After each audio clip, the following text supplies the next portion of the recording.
was written by Watson, none less than Watson. And you must read that if you were getting that. So remember, Pauling is the person who deduced all this soil clay mineralogical structure.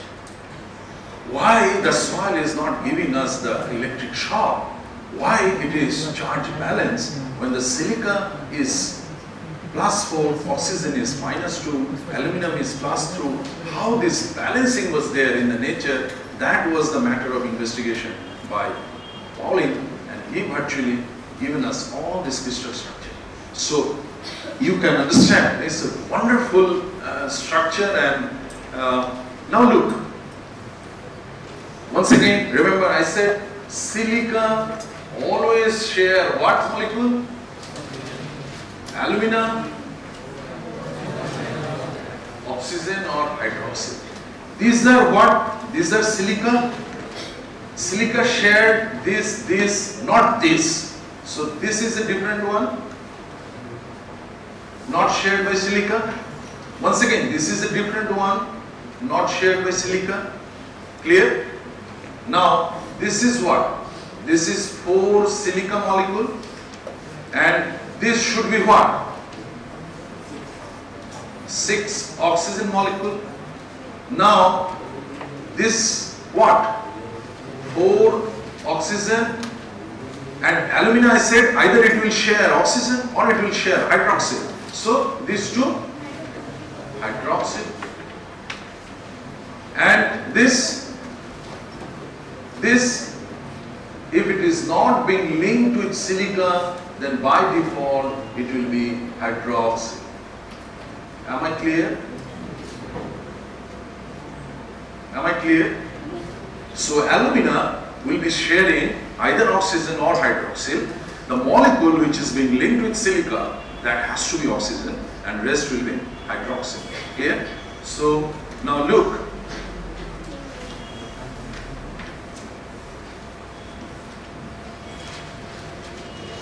So 6 oxygen means, let us have the calculation of charge. 6 oxygen means, bolo, -12, 4 silica. This -10, then 4 are 2, -10, and this is 4 aluminum means, and this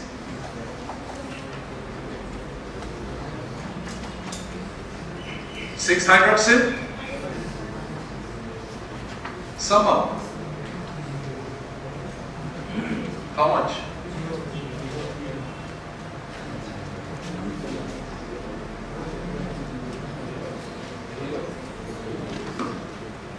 Is not it wonderful? Look, silica +4, oxygen -2, hydroxyl -1, aluminum +3. But look, they arrange in such a wonderful fashion. Ultimately, the smallest unit is 0. Is that clear? Any query? Any question?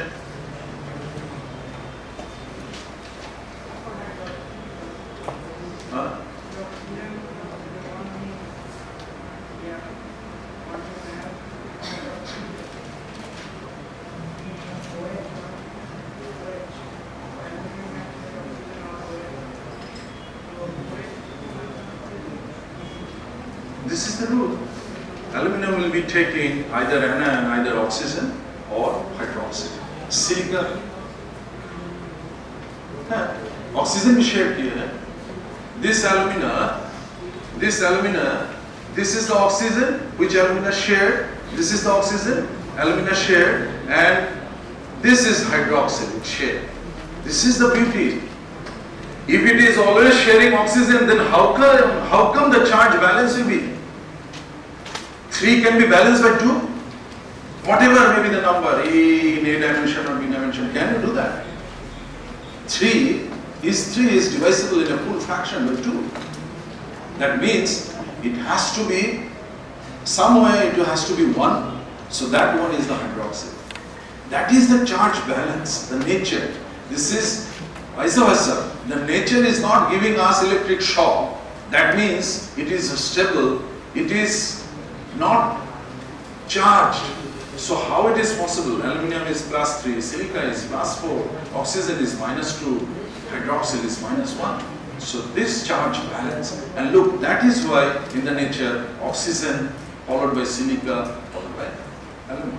And this is the inner structure, how the balancing is there. Now, what is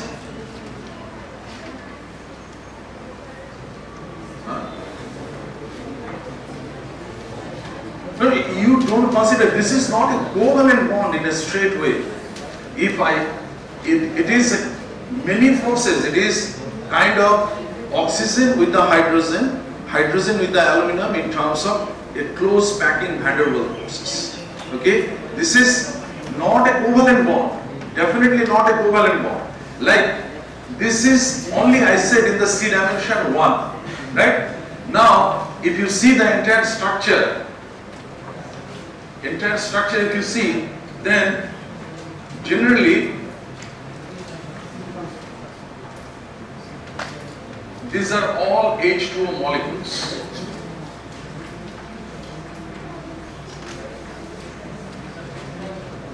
Just think of, these are just like one bread, you put one slice of this thing, and then maybe your tomato, or like that. So generally, if it is kaolinite, kaolinite will be having the H2O, it will be a weak bond, and once again it will be having what? It will be having another layer.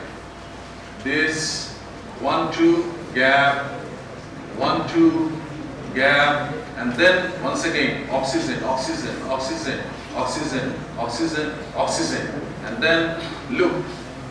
If you, I am coming to it.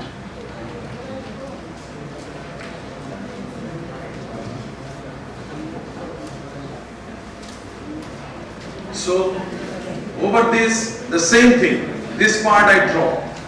The same unit will go up, up, up, like that. The staking will be like that. Got me? And then,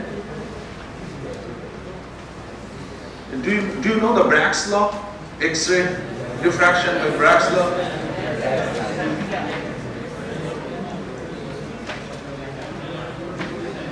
Ah, very good. Like this, as this is called C. You have gone through, no? So, this, if you take, we call it C axis spacing. Look, C axis spacing, C is what? Half of this and half of this layer. This distance is called C axis spacing. Okay, this is called C axis spacing. And for kaolinite, it is 7.6 Armstrong. Now I tell you, look, when you ask, let me tell you, 7.6 Armstrong, that means 0.76 nanometer. You know, nano material is nowadays a matter of discussion. So nanomaterial is called, what is nano? Nano is in any one dimension, if it is less than 100 nanometer, we call it nano, right? So for the last 10 years, scientists, they started using clay like this. These are the minerals, whether it is a kaolinite, whether it is a montmorillonite, badellite, whatever it is.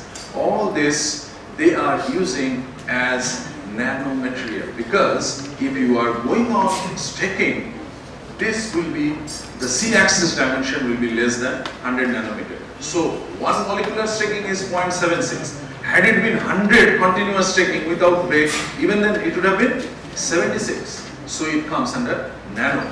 And the beauty of this material is, now, like, you know, nano can be used in multiferous field, including in agriculture. The most important use, maybe we use nano as a drug delivery, we use nano for delivering something in human system, in the gene, or even in agriculture, we can use this nano for nutrient delivery to the plant system, water delivery to the plant system, okay? Or nano could be used as a sensor to get a particular signal, as a signal compound, okay? So these are the basic structure which is the root of investigation of this nanoparticle. Now any superabsorbent is which can superabsorb, which can absorb huge quantity of water. In China, people have, you might have seen in your home decor also, a small sabudana type का चीज, Chinese वाला चीज, 2-5 रुपए में मिलता है और उसमें आप पानी डाल दो, it takes a dinosaur shape or it become big. What is this? A small one take huge volume. That means it is a super absorbent. It absorbs water and it swells to 200, 300, 400 times of its size. So, like I got one project from University Grant Commission to use this nano for rainfed system. They say, you know, rainfed system means where we are dependent on the rainfall. And that technology is if you add this and if you are getting any one rain, so this will swell, it will take water, it will swell and it will be in the rhizosphere. Now if this nano, if I can put different nutrients inside it so that electrolytes will be inside the nano and gradually when the dry spell will come, it will leave the water molecules and along with the water molecules the nutrient also will be, it will be replenished to the